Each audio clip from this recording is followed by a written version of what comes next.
오늘 우리에게 주시는 하나님의 말씀은 창세기 15장 1절에서 3절까지의 말씀입니다.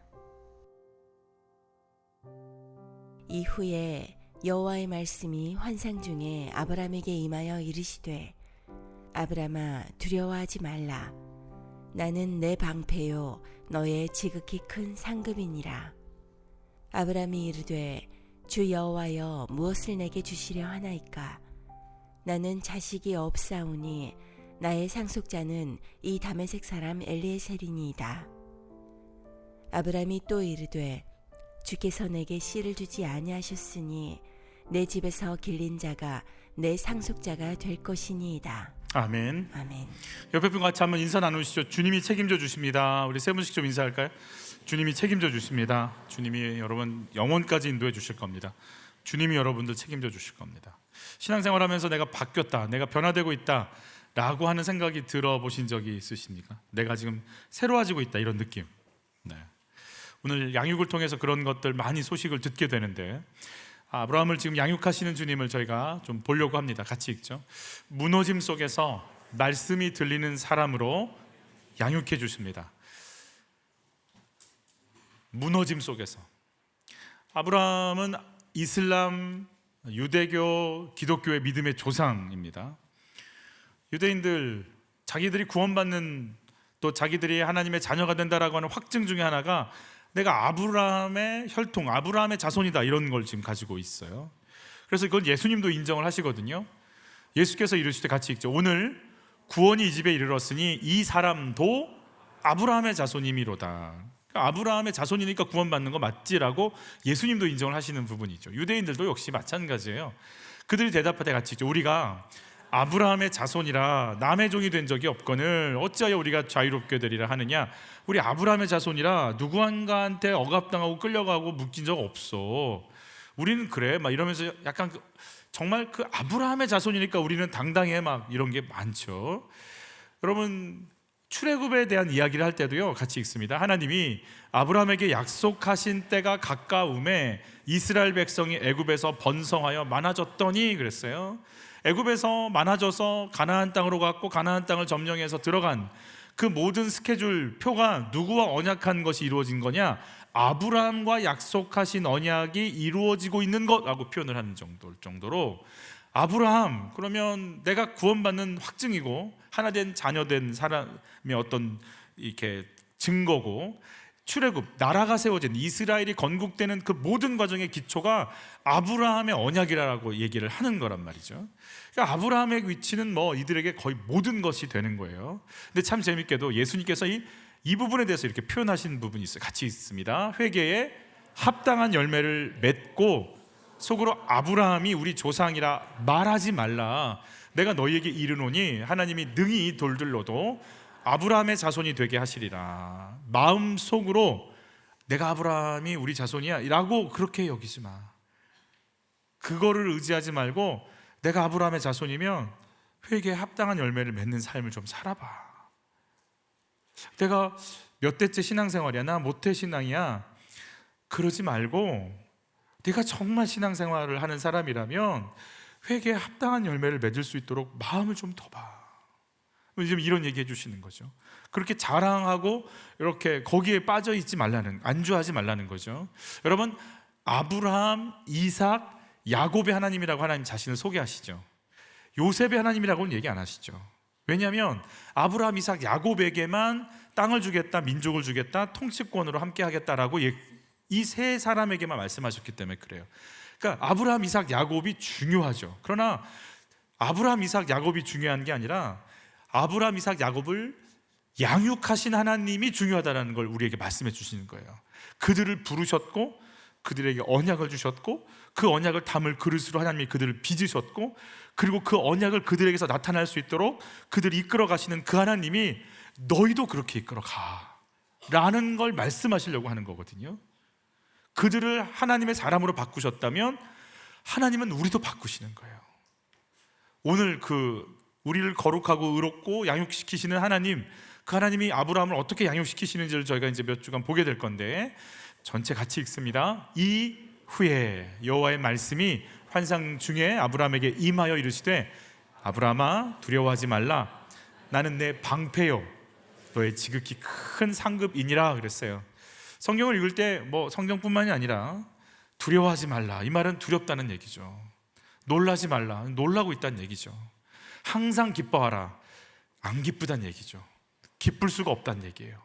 그러니 기쁨을 향해서 매일같이 너 기쁘지 않은 삶을 뚫고 기쁨의 원천이신 주님께로 나오지 않으면 안 된다라고 하는 초청인 거죠. 아브라함이 지금 두려워하고 있어요. 이 두려움의 원인이 뭘까? 이후에라고 되어 있는 이 부분은 세 번역으로 보면 이렇게 되어 있어요. 이런 일들이 일어난 뒤에 아브라함이 두려워했다라는 거예요. 그럼 이런 일들은 언제 일어났냐면 창세기 15장 1절이니까 14장에 등장해요. 14장에서 어떤 일들이 일어났냐면 소돔과 고모라와 를 중심으로 한 5개의 연합체 나라들, 도시국가니까 그돌라오멜이라고 하는 큰 강력한 나라와 함께하는 네 나라의 왕들이 5 왕과 네 나라가 이게 전쟁을 하게 됩니다. 세금 문제 때문에 그래요. 소돔 고모라가 이제 상납을 했거든요, 이쪽에다가. 근데 자기들이 힘이 세지니까 야, 우리 이제 안 바쳐도 될 것 같은데, 아 그렇지? 우리 한번 벗어나 볼까? 그리고 이제 연합체를 이룬 거예요. 근데 그돌라오멜이라고 하는 이 왕이 얼마나 강력한지 그냥 한 번에 그냥 이렇게 제압을 해버렸어요. 아브라함과 상관없는 전쟁인데. 근데 아브라함이 참여할 수밖에 없었던 이유가 생겼어요. 이 소돔 땅에 누가 살고 있냐면 조카 롯이 소돔 땅에서 살고 있었거든요. 그래서 그돌라오멜이 사람들을 잡아갈 때 조카 롯도, 조카 롯의 모든 재산도 다 가지고 가버린 거예요. 그럼 어떻게 되겠어요? 내가 싸움을 잘해서 이 전쟁에 참여한 게 아니라 그냥 조카를 구원하려고 집에서 함께 했었던 318명을 데리고 그냥 갑자기 야, 그냥 손에 잡히는 건 아무거나 들고 따라와, 그리고 출동한 거예요. 가가지고 갔는데 놀랍게도 이 5 왕을 무찔렀던 이 강력한 4 왕을 아브라함과 318명이 쳐서 무찔러서 그 모든 재산을 다 가지고 와버린 거예요. 대단한 사건인 거죠. 그러면 할렐루야 하면 되지, 그게 뭐 두려운 일이냐? 여러분, 그돌라오멜과 함께하는 이 4 왕국은 굉장히 강력한 나라들이죠. 근데 어느 순간 안테나에도 걸리지 않았던 그 아무것도 아닌 강을 건너온 히브리 사람 아브라함이라고 하는 그 가족들이 그냥 별 볼 일 없는 줄 알았더니 갑자기 쳐들어와가지고 자기들을 제압하고 지금까지 다 가지고 갔던 물질들을 뺏어가서 그냥 가지고 갈 정도로 강력함을 보였단 말이에요. 이제 어떤 일이 벌어질까요? 이제 네이다에 들어온 거예요. 견제 대상이 된 거예요. 여러분, 아브라함은 유목민이에요. 갈 곳 없어요. 여기서 만약에 갈 곳이 있지 않고 그냥 이들이 괘씸하다 생각이 들면, 유목민이기 때문에 성이 있는 것도 아니고 지지 세력이 있는 것도 아니에요. 그냥 여기 붙어서 풀 뜯어 먹다가 저기 붙어서 허락해주면 기거했다가 이쪽에 텐트 쳤다가 하는 민족인데, 그돌라오멜이 갑자기 어느 순간 무기를 가지고 연합체를 이뤄서 한순간에 쳐들어오면 아브라함은 갈 곳이 없는 거예요. 아브라함이 이기긴 했어요. 좋았어요. 좋아서 가만히 와서 생각해 보는데, 그 쟤네들이 가만히 있을까? 쟤네들이 우리를 공격하는 날은 우리는 어떻게 되지? 가장이잖아요, 아브라함은. 전쟁에 나갈 수 있는 318명을 거느리고 있으면 여자와 아이까지 합치면 몇 명이에요? 1000명, 2000명이 될 수도 있어요. 그 사람들을 거느리고 있는 작은 어떤 부족 단인데 우리 부족이 어떻게 될까? 그냥 생각하면 막막한 거죠. 이겼지만 뒷감당을 내가 할 수 있는 건가? 라고 하는 두려움이 있는 거죠. 성적이 올랐어, 이번에. 장학금을 탔어. 근데 다음 학기 때 탈지는 잘 모르겠어. 내가 합격은 했어. 대학은 이번에 들어갔어. 그런데 몇 년 있으면 지금 회계사들도 갈 곳이 없다고 그러는데 내가 취업을 할 수 있을까? 취업은 했는데 내가 회사에서 견딜 수 있을까? 내가 이번에 업체 이렇게 입찰을 땄는데 그 다음 입찰을 내가 또 딸 수 있을까? 우리 회사가? 모르겠는 거예요. 그냥 몇 년을 앞에 보면 지금은 어떻게 된 것 같아. 근데 조금 뒤를 보면, 앞을 보면 과연 내가 살 수 있을까? 우리 회사가, 우리 집이, 우리 아이들이, 내가 지금 정년 얼마 안 남았는데, 이제 내가 이 연봉을 받고 살았는데 몇 년 후에 정년이 되면 나는 앞으로 내 인생의 하프타임을 어떻게 살지? 그냥 생각하면 답답한 거예요. 두려운 거예요. 어떻게 될까? 여러분, 아브라함한테 이겼지만 그 두려움이 임하고 있어요. 여러분, 어떤 두려움이 있으세요? 이 두려움을 어떻게 정리하고 계세요? 아브라함이 지금 이 두려움 속에 있지만 믿음이 있을까요? 믿음이 있어요. 여러분도 다 걱정하고 두려워하지만 예배는 나오잖아요. 그냥 답답하고 그냥 심란하지만 큐티는 하잖아요. 믿음이 없는 건 아니고 믿음은 있는데 그 믿음이 걱정과 두려움을 이길 만큼의 장성한 믿음까지는 아직은 아니에요. 그래서 하나님이 자꾸 아브라함을 믿음을 넣어서 빚어가고 계신 중이에요. 양육하는 과정 속에 있는 거죠. 언제까지 그렇게 할까? 쉽게 말하면 약간 이런 정도 수준까지 가도록 원하시는 거예요. 같이 읽어요. 내가 내 아들 내 독자까지라도 내게 아끼지 아니하였으니 내가 이제야 내가 하나님을 경외하는 줄을 아노라 그랬어요. 경외, 사랑하지만 두려워 떠는 거예요. 사랑하니까 좋아. 사랑해 이 정도가 아니고, 근데 사랑은 하지만 그분의 명령을 거스를 수 없어. 감히 내가 그분 말씀을 어길 수 없어. 하고 싶고 안 하고 싶고 그런 거 아니야. 그분 말씀의 그 묵직함, 그분의 말씀을 따라가지 않으면 안 될 것 같은 그 무게 있는 그 말씀을 내가 안 따라갈 수가 없어. 그리고 억지로 따라가는 거 아니야. 내가 그분을 사랑하기에 가는 거야. 내가 원해. 그걸 경외라고 부르요. 사랑과 두려움이 합쳐진 단어예요. 아브라함이 이제 두려울 게 있고 막막한 게 있고 쉽지 않은 게 있어도 더 힘든 게 뭐냐? 하나님 말씀이 더 무거워. 나사로가 썩어서 냄새가 나요. 냄새가 날 정도로 사로 짓물러서 곰팡이가 피고 벌레들이 우글우글 하려고 하는 그런 찰나인데, 시체인데 썩어서 냄새가 나는데 하나님 말씀이, 예수님의 말씀이 얼마나 무거운지, 나사로야 나와. 그 순간 시체가 예 그럼 나와야 돼. 그냥 얼마나 그 생명의 왕이 그 말씀이 지엄한지, 너 일어나 네 침상 들고 나가, 걸어가. 그럼 꼼짝 못하고 누워있다가 예 그리고 일어나야 돼. 팔과 다리와 근육이 새 힘을 얻어야 돼. 얼마나 그 말씀이 무거운지. 아브라함이 염려가 없고 모든 게 다 좋아가 아니에요. 유목민이야. 아직도 아브라함 죽을 때까지 자녀들 몇 명 없었어요. 그런데 그가 그 아름다운 삶을 계속해서 나갈 수 있었던 이유는 그분의 말씀이 너무 무겁기 때문에 그런 거예요.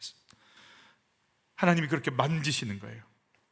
아브라함이요, 지금 상황, 이제 저희가 본문 속에 다시 들어오면, 아브라함이 이렇게 전쟁 속에 들어가서 언제 공격받을지 막 두려워하는 마음을 가지고 내가 왜 이 전쟁에 참여했을까라는 후회를 했을까요?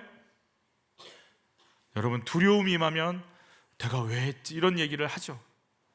여러분들이 전도사님께 꼬실라이제이션 돼갖고 목자 해야지.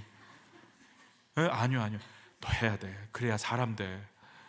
예, 할게요. 그래놓고 이제 목자 막 배정받고 친구들 맞이하려고, 목원을 맞이하려고 보니까 막 두렵기도 하고 내가 어떻게 하나 막 답답하기도 하죠. 아우, 내가 그때 안 한다고 했었어. 안 한다고 했었어야 했는데. 후회가 될까요? 후회가 되죠. 조카로 때문에 생긴 전쟁 속에 들어갔잖아요. 아, 내가 조카로 괜히 구했나? 아니, 내가 하란 땅에서 나올 때 조카 녀석 안 데리고 나올 걸 그랬나? 아니야. 그냥 차라리 여호와가 나를 부르실 때 그냥 갈 때 우르해서 모르겠어요 하나님, 못 가겠어요 라고 그냥 못 간다고 그럴 걸 그랬나? 별 생각 다 하는 거예요. 그냥 속에서 그러는 거예요. 내가 그때 거기 투자 안 했었어야 되는데, 그때 주식 살 때 돈이 없었어야 되는데, 별 생각 다 하는 거예요. 그 친구랑 안 싸웠어야 되는데, 그때 내가 사표 팍 안 던졌어야 되는데, 내가 방정이지. 내가 지금 후회하는 거예요. 두려움이 오니까. 여러분, 우리는 그런 게 있어요. 자책도 하고 내가 실수한 것 같고. 여러분, 살다 보면서 내 인생 그때 그렇게 했었으면 참 좋았을 거리라는 생각 해보신 적 있으세요? 다시 돌아가면 그렇게 안 살 거야 막 이런 마음도 있으세요? 맞아요. 우리 그런 생각이 있어요. 저도 많아요. 돌아가서 뭔가 살아보고 싶은 때도 있고요. 근데 그거 아세요? 지금 내가 무너지고 망가진 이 시간들, 실수했다고 자책하면서 아파하는 그 시간들, 여러분, 그 시간들 때문에 내가 지금 정신 차리고 있는 거 혹시 아세요? 실수했으니까, 돈을 잊어버렸으니까, 선택을 잘못했었으니까, 무너져 봤으니까, 아파 봤으니까 지금 내가 새로워지고 마음을 정하고 뭔가 이 길 아니면 안 된다라고 생각을 바로잡는 거, 그 아픔과 무너짐 때문에, 여러분 아프고 힘들고 상처받고 무너지니까 그 속에서 내 교만, 내 어리석음, 내 연약함이 드러나게 되고, 주님은 그 속에서 말씀을 주시고 나를 양육받게끔 인도해 주시는 거예요. 내가 무너졌으니까 양육해달라고 오는 거예요. 여러분, 왜 목자들이 아직도 양육을 안 받았을까요? 살만하니까 그래요. 다 못 살겠다, 내가 목마르다, 내가 너무 힘들다, 나 좀 살려주세요. 그럼 받았겠죠.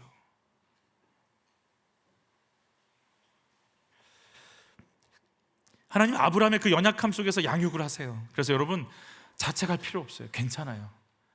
걱정하지 마세요. 지금도 너무 아름답고 귀하세요.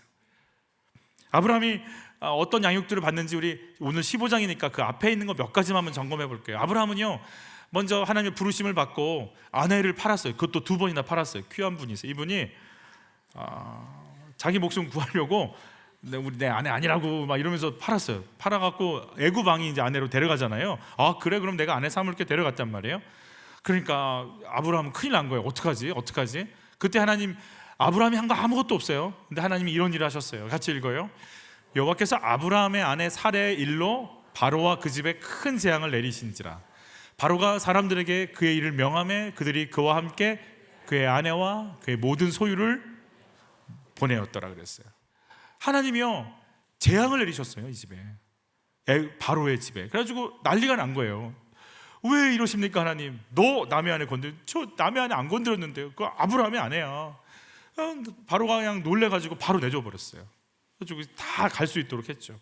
여러분, 아내를 팔았는데 바로는 모든 재물을 막 줬거든요. 그때 자기 누이를 이렇게 여동생 줬다고 야 그러면서 막 이렇게 막 좋은 막 그런 그거 다 얻었어요. 그리고 아내를 데려갔는데 아내를 다시 돌려주고 하나도 돌려받지 않고 다 그냥 보내버렸어요. 그러니까 아내 팔고 돈 벌었어요. 그리고 2번이나 벌었어요. 그렇게. 그러니까 뒤를 돌아보면 막 소떼 양떼 막 쫙 서 있고 막 입꼬리가 올라가. 에? 근데 옆에 아내를 보면 갑자기 표정 관리를 해야 돼. 그리고 뒤로 보면 좋아. 이게 뭘까? 이런 걸 라틴어로 푼수대가리라고 그러는데, 뭐한 거야? 아내 팔아서 이거 뭐한 짓이에요? 근데 그렇게 했어요. 아브라함한테 뭐라고 아무 말도 안 했어요. 하나님 그냥 도와주셨어요. 그럼 무슨 생각을 할까요? 왜 사라를 이렇게 2번이나 구해주시지? 왜 그럴까요? 아브라함과 사라를 통해 누가 나와야 돼요? 이삭이 나와야 돼요. 하나님은 아브라함을 통해 이삭, 하나님의 씨를 낳기를 원하고 계셔서 지금 이렇게 진행시켜 나가는 거거든요. 그러니까 이게 얼마나 중요한지 아브라함은 몰라요. 이 친구는. 여러분, 고대 시대입니다. 그냥 왕들이 다른 사람 아내 취하는 건 일도 아닙니다. 뭐 죽이고 뺏고 이런 건 일도 아니에요. 그런데 하나님은요, 사라 손도 못 대게 만드세요. 아브라함이 알아서 몰라요. 근데 사라가 얼마나 중요한지, 너희 몸을 통해 나와야 되는 이삭이 얼마나 중요한지를 계속 가르쳐 주시는 거예요. 모르니까 양육해 주시는 거죠. 13장에 보면 롯이요, 소돔 땅에 살겠다고 아브라함을 떠났잖아요. 그때 자녀 같은 여기면서 데리고 온 롯이 떠나니까 아브라함은 굉장히 허했을 거예요. 공허하고, 야 이렇게 나 혼자 남았구나 이러고 있을 때 하나님이요, 이렇게 또 찾아봐 주세요. 같이 읽죠. 롯이 아브라함을 떠난 후에 여호와께서 아브라함에게 이르시되 보이는 땅을 내가 너와 내 자손에게 주리니 영원히 이르리라. 그 땅을 종과 행으로 두루 다녀보라. 내가 그것을 내게 주리라. 여러분, 이 말을 들을 때 이 말은 계속 나와요. 12장에도 나오고 13장에도 나오고 15장에도 나오고, 그냥 순간순간마다 계속 이 언약은 아브라함에게 계속 주세요. 근데요, 이 언약을 계속 받을 때 아브라함은 어떤 생각을 했을까요?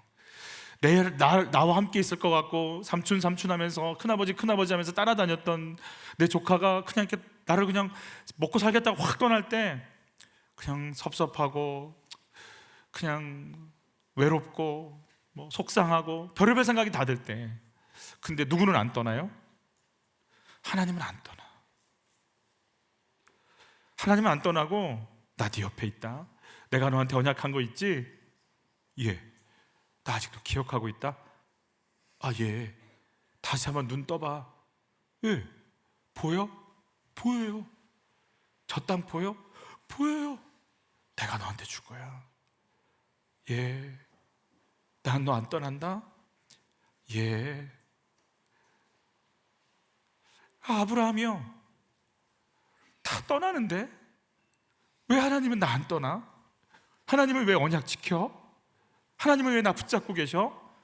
알아요? 몰라요. 근데 그런 하나님을 알아가는 거예요. 세상은 떠나고 남자친구도 떠나고 여자친구도 떠나고 상처도 받고 아프고, 근데 주님은 안 변해. 왜 주님은 내 옆에 있지? 왜 주님은 나 붙잡고 계시지? 하나님이 찾아와서 양육해 주세요. 그돌로마을과의 전쟁을 통해서 승리했다고 그랬잖아요. 그 승리에 감사하는 감격하는 마음으로 돌아올 때 아브라함을 맞이했던 두 왕이 있어요. 소돔 왕과 또 한 세덱이 있었어요. 어떤 세덱인지 같이 한번 보도록. 이 세덱이 같이 읽죠.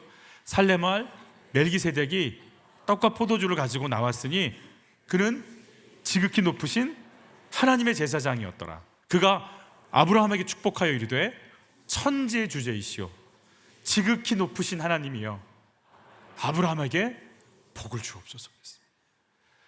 그가 어떤 축복을 하는지 또 읽죠. 너희 대적을 내 손에 붙이신 지극히 높으신 하나님을 찬송할지로다 하며 아브라함이 그 얻은 것에서 10분의 1을 멜기세덱에게 주었다. 이게 이제 11조가 시작이 되는 건데, 너희 대적, 그러니까 아브라함의 대적 그돌라오메를 아브라함의 손에 붙이신 건 318명의 유능함이 아니라 지극히 높으신 하나님이라고 하나님의 제사장 멜기세덱이 가르쳐 주는 거예요.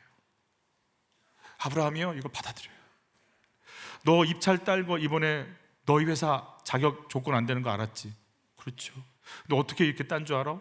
몰라요. 주의 은혜야. 네. 하나님이 하셨어. 네. 가르쳐 주세요. 근데 이걸 아브라함이요 믿음으로 받아들여요. 하나님이 하셨구나. 318명과 내가 아니고 하나님이 해주신 거구나. 그때 두 번째 온 왕이 소돔 왕이라고 말했잖아요. 소돔 왕이 뭐라고 얘기하냐면, 야 아브라함 수고했네. 그 재산들 다 내 건데 가져. 그리고 사람들은 나한테 좀 보내줘. 왜냐면 자기 백성이니까, 자기도 뭔가 왕국을 이루어야 되니까, 계속 유지해야 되니까.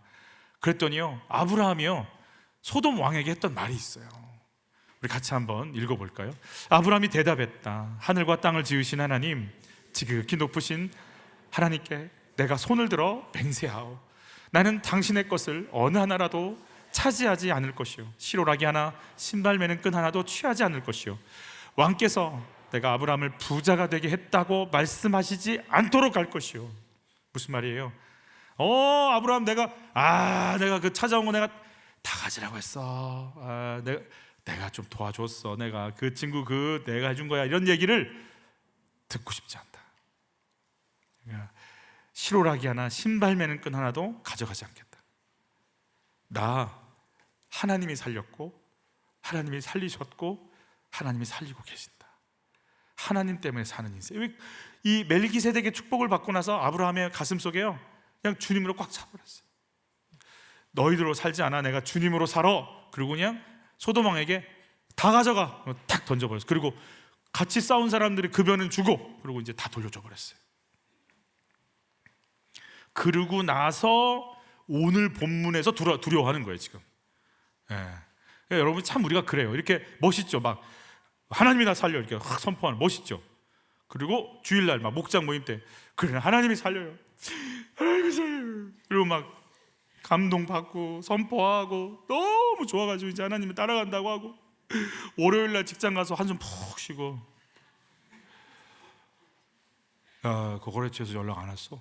이거 계약 해지한다는데 담배 한 대 줘봐. 선배님 예수님 모르겠고 빨리 줘봐봐 좀. 진짜 어떡하지? 막 갑자기 이런 거 막 오늘 막 난 하나님으로 살아. 다음 날 막 가서 끝났다. 난 끝났다. 아브라함이 그래요. 근데 그런 아브라함 막 멋있게 말해놓고 월요일 날 무너지는 아브라함을 향해 뭐라고 하신다고요? 같이 읽어요. 아브라함아, 두려워하지 말라. 나는 내 방패요 너의 지극히 큰 상급이니라. 아브라함을 뭐 하고 계세요? 계속 양육하고 계세요. 아브라함이 위대한 거 아니에요. 아브라함을 양육시키신 하나님이 위대한 거예요. 야, 너는 네 조건, 네 힘으로 사는 것 같지? 그거 아니야. 내가 너의 방패가 되어주고 내가 너의 상급이 되어줄게. 그리고 하나님이 우리에게 찾아와 주시는 거예요. 하나님이 나를 보호하시는 거예요. 하나님이 내 상급이구나. 여러분 이런 경험했으면 좋겠어요. 내가 열심히 했는데 잡은 게 없어. 근데 주님 해주시면 내가 안 했는데 뭐가 꽉 차 있어. 에즈베리 신학교에 교수로 계신 김삼 선교사님이 중동 선교할 때, 이분은 약사이면서도 목사이고 또 선교사가 되시는 분이에요. 남편과 함께, 남편은 또 의사예요. 같이 선교에 올인하려고 이제 입중한 거예요. 중동에 이제 막 전쟁이 터지니까 난민들이 막 이렇게 국경 근처로 막 몰려드니까 이분들을 도우려고 음식도 나눠주고, 갓난애기가 있으면 기저귀도 나눠주는 뭐 그런 일을 좀 하면서 지냈어요. 자기는 병원 사역을 할 줄 알았더니 그렇게 할 수가 없어요. 그냥 돌아다니면서 뭔가를 주지 않으면 안 되는 일들도 생기기 시작했는데, 처음엔 연민과 동정으로 다 그냥 옷도 못 입고 다 씻지도 못하고 배고프고 이런 분들로 가득하니까 그냥 쳐다만 봐도 긍휼이 넘쳐나죠. 근데 그렇게 할 수 없는 상황이 자꾸 생겨요. 기저귀를 갖다 줬는데 그 아이가 다음날 기저귀를 갖다가 팔어. 다른 시장에 가갖고 돈으로 받고 오는 거야. 이거 아닌데. 어떤 단체는 음식을 또 먹어야 되니까 세탁기, 냉장고를 막 주는 단체가 있었어. 돈이 좀 있는 단체. 그러면 이분들이 이걸 받아갖고 팔어. 그리고 안 받았다고 그래. 또 받으면 옆집에 딱 치워놔. 그리고 없다고 그래. 그럼 자꾸 어떤 자기 뭔가를 채우는 거야. 너무 급하니까, 음식 상하면 배탈 나니까 또 옷을 빨고 입어야 되니까 위생 때문에 준 거였는데 오히려 이제 이분들이 이걸 갖고 뭔가, 그러니까 좀 뭐라고 할까요? 좀 사역에 회의가 오기 시작했어. 이거 이렇게 돕는 거 맞나? 뭐 우리가 했어서 도왔는데 뭐 이렇게 나오는 거지? 뭐 이런 마음이 올라오는. 근데 어느 날은 이렇게 난민촌에 어느 집을 들어가게 되는 일이 있었어요. 근데 유독 그 집이 냄새가 많이 났어요. 냄새가 정말 많이 났어요. 들어갔는데 그 집안에 4-5살짜리 아이가 너무 초롱초롱한 눈빛으로 막 그 선교사님께 달려오는 거예요. 근데 뭐는 난다고요? 냄새가. 근데 달려오는 애는 안기는 안아야 되는데 냄새가 나는 애를 어떻게 안을 수 있을까요? 그래. 거기 그래. 아니 이러고 막 밀어낼 수도 없고. 여러분, 의사하고 약사인데 모든 걸 버리고 선교하려고 난민촌에 와 있는데 냄새가 싫어. 하나님, 이 얄팍한 영성, 이 얄팍한 신앙, 이들의 고난, 고통 감당하고 싶지 않은 이 상태, 이 위선적인 마음으로 나 사역할 수 없을 것 같은데 어떡하죠? 하나님이 사도행전 1장 8절을 다시 해석하게 해주셨어요. 너희가 권능을 받으면 땅끝까지 증인된다 하셨는데, 자기는 옛날에 이 권능, 선교사로 갈 정도니까 얼마나 이 1장 8절을 가슴에 품었겠어요. 근데 권능을 그런 걸로 생각했어요.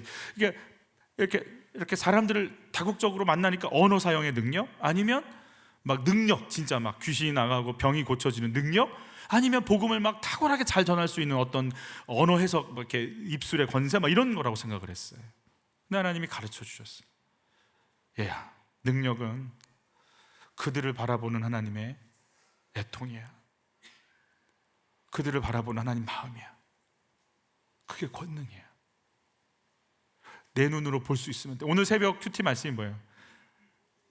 나병 환자들을 예수님께서 만지셔서 고치시는, 그들을 향해 창자가 꼬이는 듯한 아픔을 가지고 그들을 바라보시는 거예요. 그게 사역이구나. 내가 이런 조건 저런 조건으로 와서 사역지에 서 있지만 하나님이 말씀하시는 권능은 조건이 아니고 마음이구나. 여러분, 마음이 없어서 못하는 거예요. 환경이 안 돼서 못하는 게 아니에요. 마음이 없는 거예요. 마음이 있으면 할 수 있어요. 남편이 아내에게 못하는 게 아니에요. 바쁜 거 아니에요. 뭐가 없어요? 마음이 없는 거예요. 옆에 분과 이렇게 인사하세요. 난 너한테 마음 있어. 이렇게 혹시 썸녀가 있으면 한번 이렇게 툭 이렇게 누가 이렇게 큰 소리를 하지? 아, 하나님 마음이 있어야 되는 거구나. 여러분, 마음만 있으면 다 할 수 있어요. 정말 다 할 수 있어요. 시간이 없고 돈이 아니에요. 마음이 없는 거예요. 내 마음이 있으면 잠 안 자고 할 수 있어요. 모든 걸 에너지에 쏟을 수 있어요. 하나님이 너 마음이 없어. 내가 그들을 바라보는 내 애통함이 없고 그들을 바라보는 내 시선이 너한테 없어. 하나님 그 마음 나한테 주세요. 이제 기도하기 시작하는 거죠. 아브라함한테 뭐가 없어요? 나를 보시는 하나님 눈, 하나님 마음이 없는 거예요. 그래서 중요할 때, 사실은 아파할 때, 힘들 때 아브라함을 하나님 계속 찾아오시면서 변함없이 방패와 상급이 되어주시죠. 왜 아브라함이 문제만 생기고 어려우면 하나님은 이렇게 찾아와서 아브라함을 채워주실까요? 왜 그럴까요? 모르겠어요, 왜 그러는지. 근데 성경에 단서 하나 찾아보자면 이런 단서 하나 찾을 수 있어요. 한번 같이 읽죠. 아브라함의 아내의 이름은 사레며 사레는 임신하지 못함으로 자식이 없었더라. 자녀가 없이 비참하니까. 지금 고대 사회에 자녀가 없다라는 건 미래가 없다는 얘기잖아요. 그러니까 은혜 아니면 안 되는 인생이니까. 그래, 하나님 나는 좀 어떡할까요? 나 은혜 아니면 못 살아요. 나의 연약한데 어떻게 해요? 연약함을 갖고 있으니까 하나님의 양육을 받을 수 있는, 마음의 문을 열 수 있는 그러한 자세가 돼 있다라고 보셨기 때문에 그래요. 우리 같이 한번 읽어볼게요. 예수님의 제자들이 예수님께 물었습니다. 선생님, 이 사람이 이렇게 못 보는 사람으로 태어난 것이 누구의 죄 때문입니까? 이 사람 때문입니까? 아니면 그의 부모 때문입니까? 예수님께서 대답하셨습니다. 이 사람이나 그의 부모가 죄를 지어 이렇게 된 것이 아니다. 이 사람이 나면서부터 앞을 보지 못한 것은 하나님의 일을 그 사람의 생애를 통해 나타내기 위해서이다. 네, 여러분, 내가 왜 자녀가 없어요? 묻고 있는 아브라함에게 하나님이 해석해 주는 거예요. 네가 자녀가 없지. 없어요. 근데 무슨 나라를 주신다고 그래요? 없는데 무슨 하늘의 별 같은 자손을 주신다고 그러시는 거예요. 너가 못하겠지? 진짜 못하겠어요. 내가 하는 거 보여줄게. 여러분, 내 인생에 이렇게 나는 왜 안 될까? 왜 이렇게 나는 가난할까? 왜 나는 이렇게 어학이 안 될까? 왜 우리 집, 왜 엄마 아빠는 맨날 싸우나? 왜 내 친정은 돈이 없나? 왜 우리 집은 이런가? 왜 이런 유전적인 게 있나? 하나님이 하시는, 그러니까 양육을 통해 나의 연약함을 해석하면서 하나님만이 하시는 그 채워짐으로 나아갈 수 있게 하시려고 아브라함에게 연약함을 또 양육을 허락하시는 거예요. 여러분의 삶을 해석하는 은혜가 여러분에게 임하길 축복해요.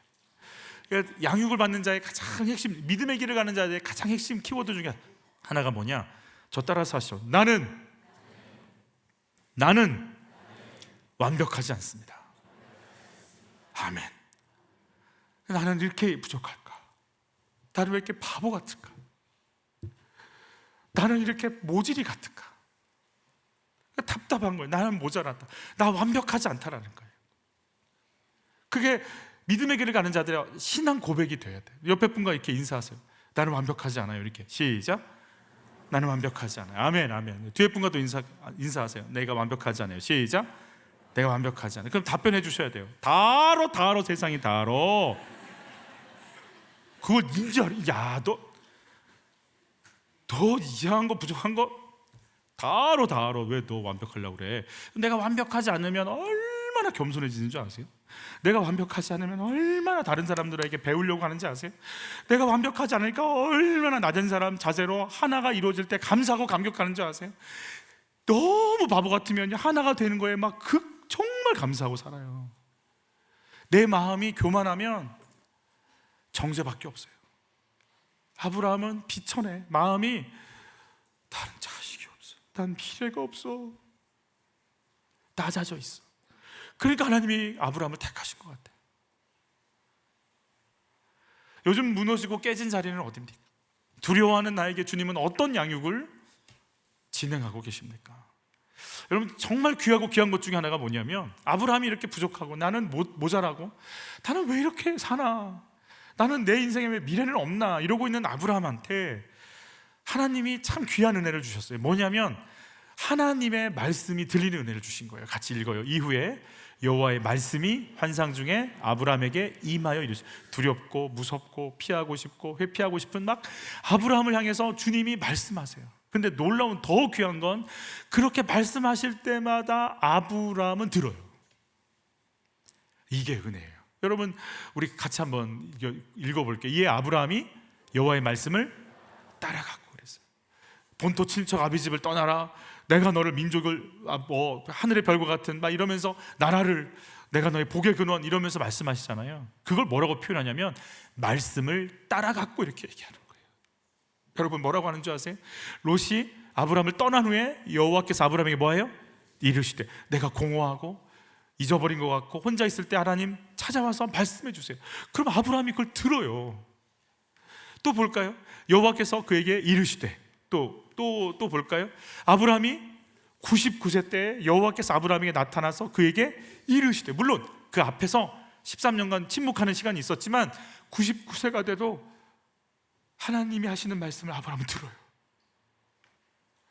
또 볼까요? 하나님이 또 아브라함에게 이르시되, 그런즉 너는 내 언약 할례 언약을 할 때도 말씀 듣고 움직여요. 또 볼까요? 하나님이 또 아브라함에게 이르시되, 내 아내 사레는 이름을 사레라 하지 말고 사라라 하라 하고 중간중간 이름을 바꿔주시는 그 순간에도 말씀을 같이 읽어요. 여호와께서 이르시되, 내가 하려는 것을 아브라함에게 숨기겠느냐 하고 소돔 땅을 심판하실 것에 대해서 주님이 이렇게 미리 알려주세요. 또 같이 읽어볼까요? 여호와께서 말씀하신 대로 사라를 돌보셨고 여호와께서 말씀하신 대로 사라에게 행하셨으므로, 그러니까 말씀만 하지 않으세요, 행하세요. 결국은 드러내세요. 여러분, 그 은혜가 누려지시기를 축복해요. 또 볼까요? 여호와의 사자가 하늘에서부터 그를 불러 이르시되, 아브라함아 아브라함아 하시는지라 아브라함이 이르되, 내가 여기 있나이다 하며, 지금 이게 모리아산에서 이삭 바칠 때예요. 여러분, 이삭을 바치라 그러니까 아브라함이 이삭을 바치려고 묶어놓고 제단에 쌓아놓고 지금 칼을 든 상태란 말이에요. 그래, 아브라함아 아브라함아 하니까 아브라함이 딱 멈췄어요. 여기 있는데요. 그리고 바로 돌아봤어요.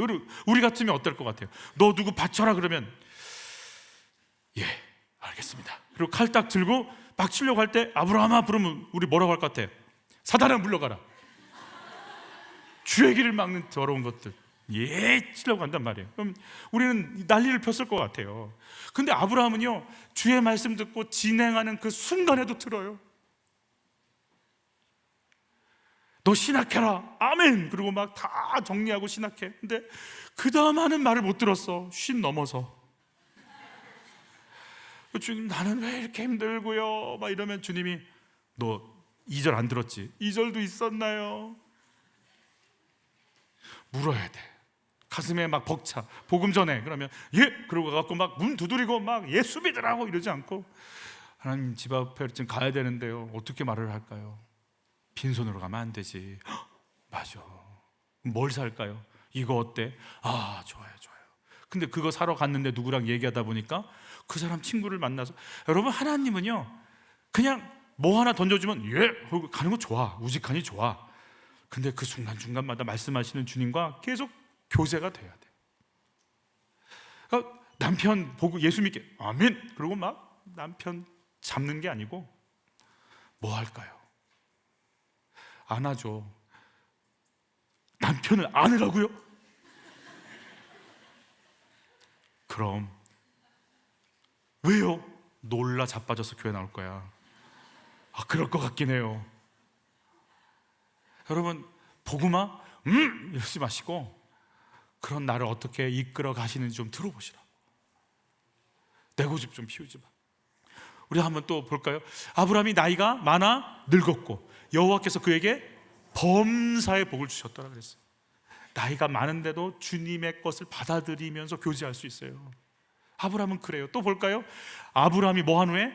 죽은 후에 하나님이 그의 아들 이삭에게 복을 주셨고, 이삭은 또 브엘라 헤로이 근처에 거주했던, 아브라함이 죽어도 하나님의 복은 멈추지 않아. 여러분, 이 하나님을 남기는 게 복이에요. 아브라함의 방패와 상급만 되는 게 아니라 이삭의 방패와 상급이 되시고 야곱의 방패와 상급이 되시고 우리의 방패와 상급이 되시는 그 하나님을 남겨주는 게 복이야. 아브라함은 알아. 이게 복인 거. 이제 하나님이 복인 걸 알아. 아브라함 아내 2번 팔았어요. 두려워하고 실망했어요. 조급해서 언약을 받지 못하고 이스마엘 낳았어요. 그런데도 하나님 아브라함 놓지 않고 그가 죽고, 아니 죽음 이후까지도 아브라함을 찾아오셨고 말을 거시고 약속하시고 붙잡아 주세요. 아브라함이요, 방패와 상급이 되어주세요. 아브라함의. 여러분, 나를 움직이고 위로해 주는 건 뭐가 있어요? 돈이에요? 쇼핑이에요? 여러분 알잖아요. 클릭해서 쇼핑해서 오는 거, 그게 나를 살려요? 나의 방패와 상급 어디서 찾고 계세요? 여러분, 예수님이 나의 방패와 상급 되길 바라는 거예요. 성령께서, 그러니까 오늘 큐티집을 사야 돼요? 아니면 사야 돼요? 옆에 분과 인사하세요. 너 아직 안 샀지? 물어보세요 빨리. 우리 2번째 같이 읽어볼까요? 구속사의 통로가 되도록 양육해 주시는 거. 우리 2절 3절 한번 읽어볼게요. 아브라함이 지금 어떤 마음으로 하나님께 말을 하는지 그 아브라함의 감정을 한번 생각해 보시면서 같이 읽어봐요. 아브라함이 이르되 주여와여 무엇을 내게 주시려 하나이까? 나는 자식이 없사오니 나의 상속자는 이 다메섹 사람 엘리에셀이니이다. 아브라함이 또 이르되 주께서 내게 씨를 주지 아니하셨으니 내 집에서 기른 자가 내 상속자가 될 것이니이다 그랬어요. 어떤 마음인 것 같아요? 아니 뭘 지금 그돌라오멜의 공격이 무서워서 지금 두려워하고 있는데 갑자기 난 상속자 없는데 가 나왔어요. 너무 뜬금없지 않아요? 왜 그런 줄 아세요?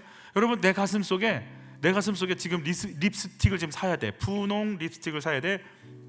그러면 툭 건드리면 그냥 아무 말 없이 나오다가, 근데 립스틱 그거 어디서 팔어? 립스틱 가슴에 품고 있으면 그거 어디서 팔어? 그거 얼마짜리야? 메이커가 뭐야? 그 색깔 괜찮아? 보습은 잘 돼? 툭 건드리면 나오는 거예요. 그 게임기에 푹 빠졌어. 야, 그 게임기 그 팩은 야 어디서 샀냐? 그거 그냥 밥 먹으러 갔는데, 길을 가는데, 커피를 먹는데 가슴에 있는 얘기가 나와. 아니 그돌라오멜 때문에 두려워서 떨어서 막 이러고 있는데 아브라함 입에서 툭 터져 나오는 말이 상속자요, 상속자. 그러니까 가슴 속에 뭐가 한이 돼 있어요. 내가 없다고요. 나는 없다고요. 그냥 그게 막 맺혀 있는 거예요. 그러니까 자기 마음대로 이제 양육을 양자 들여서 우리 엘리에셀한테 나 물려줄 거니까 하나님 이제 뭐라고 하지 마세요. 뭐 씨 준다 이런 거 하지 마세요. 이제 나 이렇게 해도 되죠? 당신이 안 준 거니까 뭐라고 하면 안 돼요? 그 얘기를 지금 하나님을 설득하는 과정에 있는 거죠. 여러분, 아브라함은요 지금 뭐가 보이냐면 내 새끼가 보여요. 아우 내 새끼, 내 딸, 아우 이쁜 내 딸, 시집 잘 가고 엄마 소원이야, 행복하게만 살아줘. 이렇게 이거 다예요. 이게 아브라함은 내 아들 그래요, 잘 살아, 알았지? 그거예요. 그냥 보면 이뻐가지고 막 엉덩이 팡팡 뚫리고 그래요, 잘 자라라, 그냥 잘 살고. 맞아요, 나쁘지 않아요. 그게 아브라함의 수준이에요. 근데 하나님은요, 야, 난 네 아들 딸 영적 후사가 되게 할 거다. 하나님의 라인의 삶을 살아가게 만들 거다. 아브라함은 근데 그거 잘 몰라. 교회는 나와, 신앙생활은 해. 근데 내 아이가 하나님의 영적 후사가 돼서 이 땅 가운데 예수 오는 통로가 되는 뭐 그런 건 그러면 관심 없어요. 잘 먹고 잘 살았으면 좋겠어. 나의 수준과 하나님의 수준이 좀 달라. 여러분, 아브라함에게 주시려고 하는 그 씨가 뭔지 아세요? 같이 한번 읽어볼 거예요. 이게 뱀에게 선포하신 하나님의 오리지널 가스펠, 원시 복음이라고 하죠. 같이 읽습니다. 내가 너로, 뱀입니다, 여자와 원수가 되게 하고 내 후손도 여자의 후손과 원수가 되게 하려니 여자의 후손은 뱀의 머리를 상하게 할 것이요 너는 그의 발꿈치를, 그 여자의 후손의 발꿈치를 상하게 할 것이니라. 하나님이 주시려는 씨는요 여자의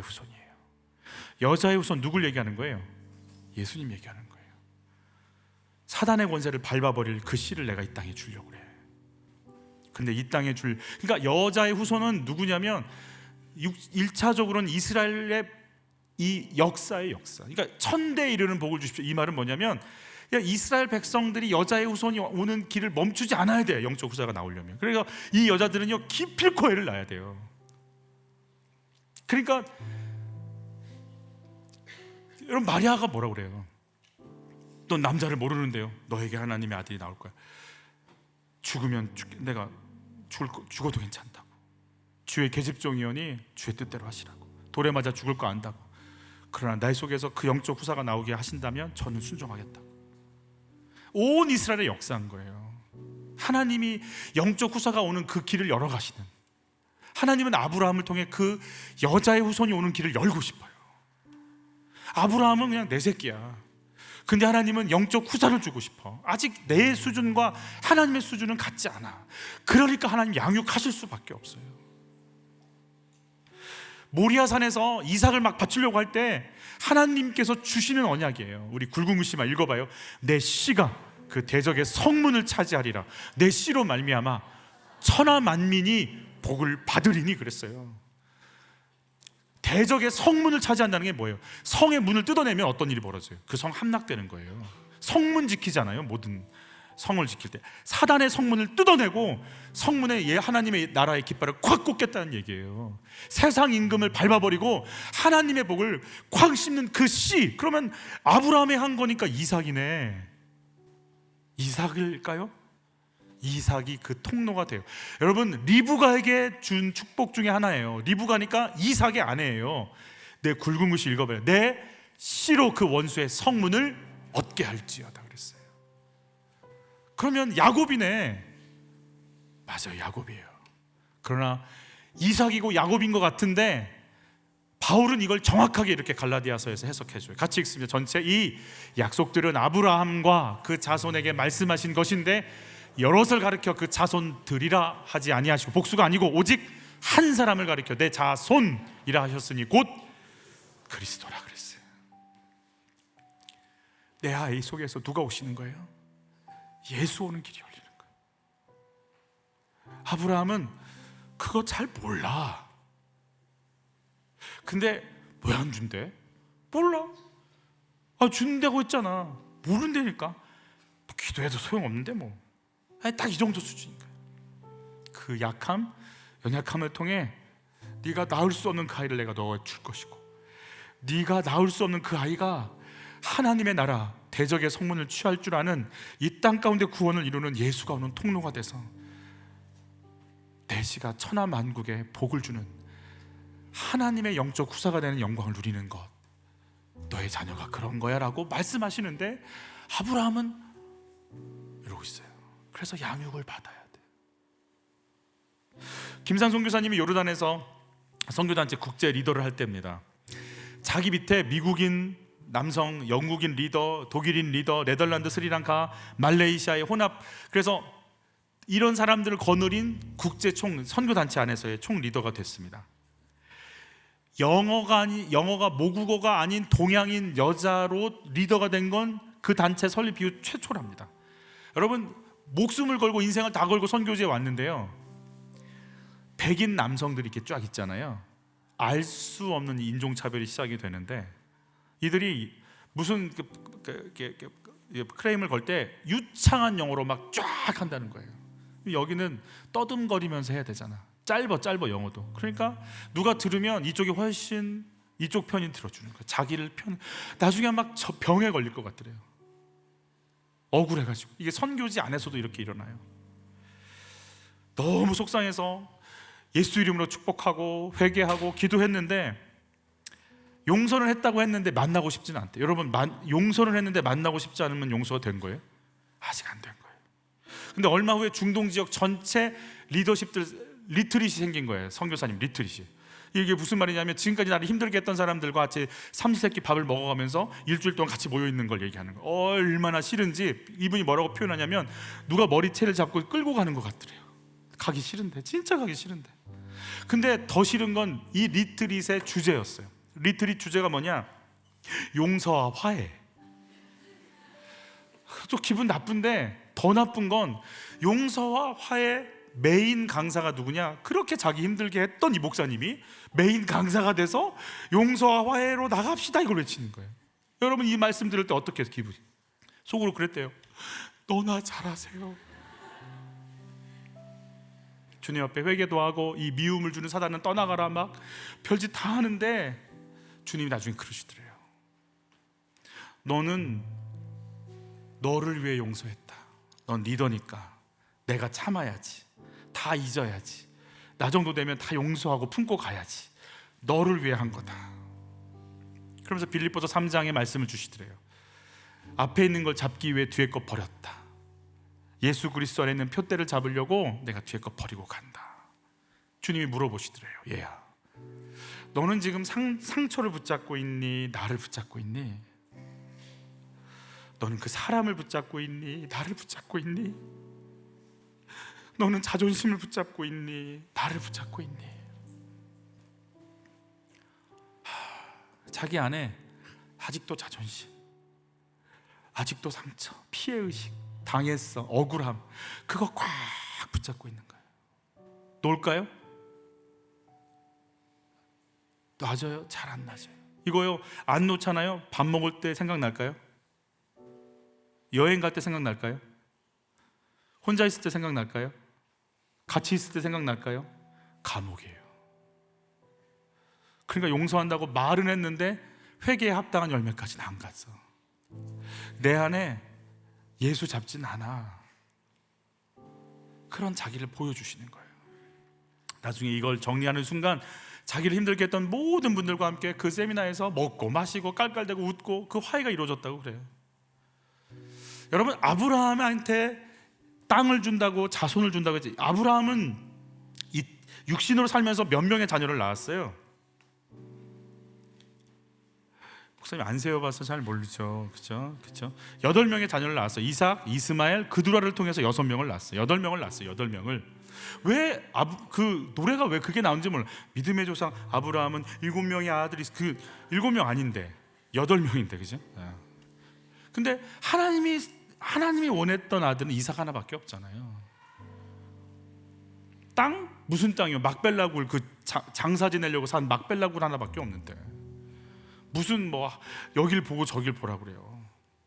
아브라함이 누린 거 있어요? 근데 그 언약 언제 이루어져요? 이거 지금 이루어져요. 하늘나라에서 지금도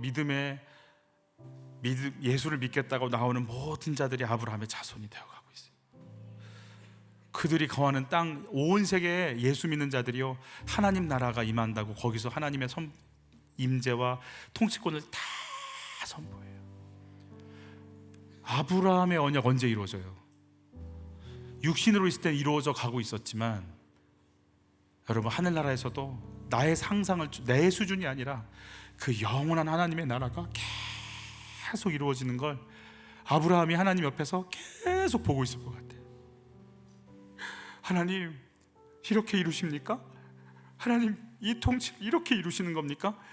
영원까지 내 육신을 벗어나서도 영원까지 하나님의 나라의 통치가 끊임없이 확장되는 겁니까? 당신을 찬양을 받기에 마땅하십니다. 당신은 높임을 받기에 마땅하십니다. 영광과 존귀와 찬양을 24장로들이 자기의 면류관을 벗어서 창왕하다 하면서 그 보좌에 앉으신 이에게 노래하듯이 아브라함은 계속 하나님 찬양할 것 같아요.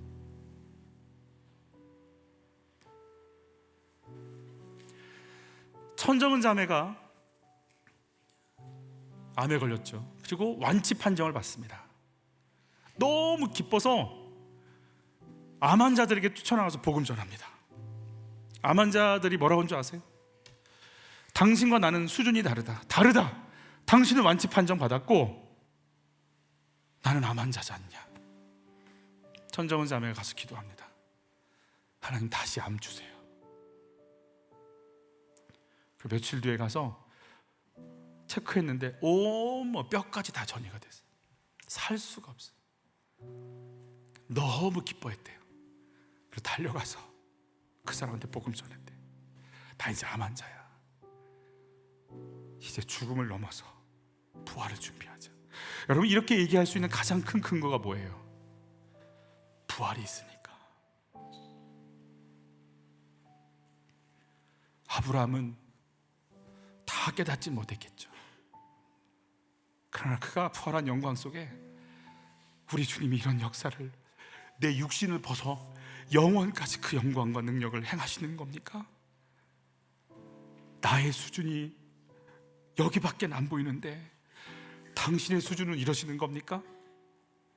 자기를 그대로 내어놓고 나가는 거 아니겠어요?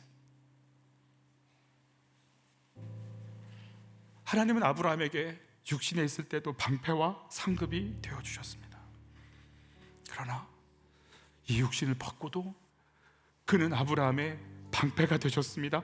죽음을 막아내셨고, 저주를 막아내셨고, 심판을 막아내셨고, 하나님의 영원한 속량과 하나님의 자녀된 권능으로 큰 상급이 되어주셨습니다. 하나님 진짜 나의 방패시고, 하나님 진짜 나의 큰 상급이시군요를 육신을 있을 때도 노래했지만, 죽고 영원의 모습으로 부활한 영광체로도 끊임없이 하나님을 찬양하는 겁니다. 당신은 나의 상급이요, 당신은 나의 방패가 되십니다. 눈에 보이는 게 없다고 말은 하지만 내 안에 믿음이 없는 것이고 내 안에 주님의 마음이 없는 것이 아닐까요? 여러분, 무너짐 속에서 말씀이 들리는 사람으로 계속 양육해 주시겠답니다. 구속사의 통로가 되도록 양육해 주시겠답니다. 주여, 내가 이 땅을 살아가는 존재의 의미가 뭔지, 왜 나를 부르셨는지 내 눈을 여소서, 내 귀를 여소서, 그리고 하나님으로 채워지게 하여 주옵소서가 우리의 노래 되시기를 축복하는 겁니다. 우리 찬양하면서 하나님께 나가실까요? 우리 박수치며 찬양하죠. 나를 위해 죽으시고 부활 승천하시어서 나의 주가 되셨네. 나를 사랑하는 주님, 나를 사랑하는 주님, 나의 목자 되시어서 나를 항상 인도하니 주만 따라가리라. 주 오시면 천국에서 주님과 살리라 영원토록. 주 오시면 천국에서 주님과 살리라 영원. 나를 사랑하는 주님, 나를 사랑하는 주님, 나를 위해 죽으시고 부활 승천하시어서 나의 주가 나의 방패요 나의 상급 대신 나 사랑하는 주님, 나의 목자 되시어서 나를 항상 인도하니 주가 따라가리라. 주 오시면 천국에서 주님과 살리라 영원토록. 주 오시면 천국에서 주님과 살리라 영원토록. 주 오시면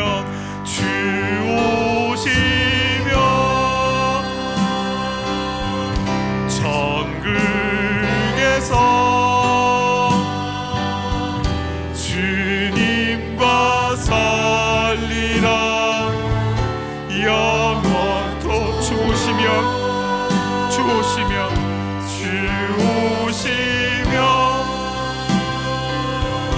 천국에서 주님과 살리라 영원토록.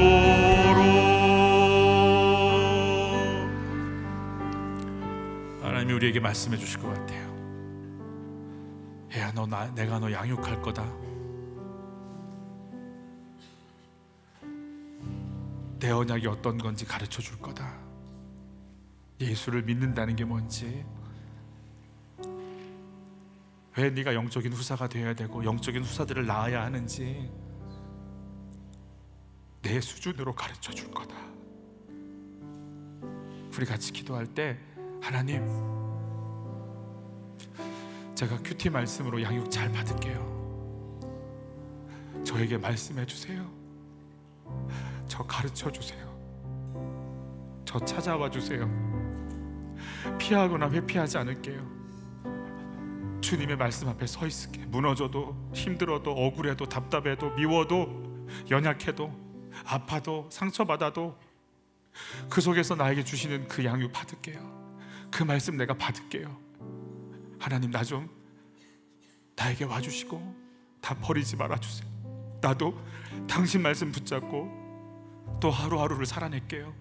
주님, 나 좀 만나주세요. 주여 한번 외치고 기도로 나갑니다. 주여, 사랑하는 아버지, 만나주세요. 나 여기 있어요. 나 약해요. 나 부족해요. 나 연약해요. 진짜 나 연약해요. 저를 좀 살려주세요. 저를 인도해 주세요. 가르침을 받게 해주세요. 깨닫게 해주세요. 두려워요. 미워요. 넘어졌어요. 피범벅이 됐어요. 상처투성이에요. 그런데 주의 말씀 들을게요. 그분의 말씀 인도, 그 거룩함 속에 내가 나가고 싶어요. 나를 좀 양육해 주세요. 하나님, 나에게 다가와 주세요. 내가 주님 만나고 싶어요. 주님 안으로 들어가고 싶어요. 영원토록 주 오시면 성극에서 주님과 살리라 영원토록.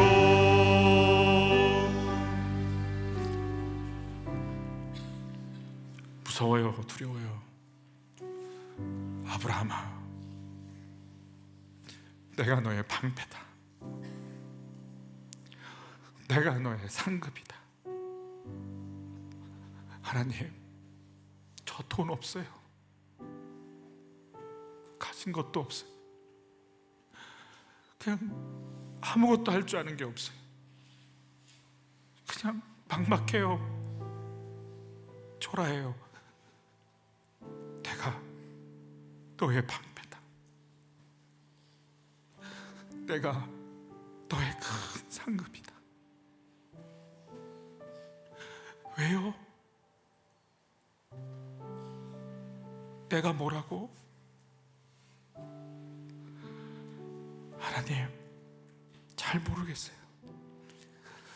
그래서 당신의 양육을 받고 싶어요. 왜 이러시는지, 왜 나한테 계획이 있다고 하시는 건지, 왜 나를 부르시는 건지, 왜? 난 잘 모르겠어요. 하나님, 나에게 와주세요. 나는 비열하고 게으르고 오만하고 정욕과 나태와 탐심과 이기적인 마음으로 가득 차 있는데 왜요? 왜요? 그 변함없는 언약, 그 신실하신 언약이 나를 살리셨다면, 주님, 제 인생도 그 언약에 모든 걸 걸 수 있도록 도와주세요. 그 언약을 품은 자가 누군지, 왜 그렇게 됐는지 나에게 가르쳐 주셨다면, 저도 이제 언약 붙잡고 요동함 없이 영적 후사를 낳는 하나님의 사람으로 살아가는 은혜가 있게 도와주세요. 귀한 예물을 드려요. 하나님 사랑해요. 저를 받아주시고 제 예물도 받아주세요. 하나님, 연약한 부분마다 오셔서 나를 통치해 주시고 양육해 주셔서 나의 지혜, 연약함, 해야 하는 일들, 사업의 아이템들마다 기름 부으셔서 주님의 영광으로, 주님의 지혜와 능력으로 가득 채워주세요. 예수 그리스도의 은혜와 하나님의 사랑과 성령님의 인도하심이, 두렵고 무섭지만 내가 너의 방패다, 내가 너의 큰 상급이다의 말씀 앞에 아멘입니다를 외치며 받아들이며 그 자리에 있기 원하는 모든 이들 위해, 양육받으며 주의 길 가기 원하는 모든 이들 위해 이 은혜가 영원토록 함께 있기를 간절히 축원하옵나이다.